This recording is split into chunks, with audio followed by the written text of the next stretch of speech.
Okay, so we're just looking at a rack and pinion system with 2 gears, but essentially they're not gears, they're tyres, but you can see they work the same way. There's slight friction between the tyres, and so we have obviously going from small, I have to turn it multiple times to turn the large wheel, the other way around, or if I turn the large wheel once, the small wheel goes around numerous times, showing there's a velocity ratio.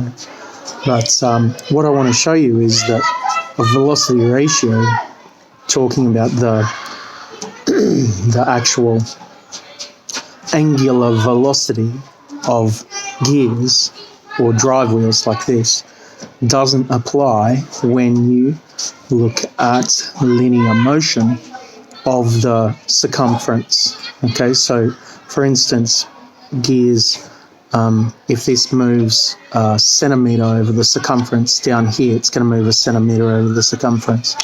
And so when you're driving a rack and pinion system, you can see that if I move it a centimetre here, it's going to move a centimetre down there.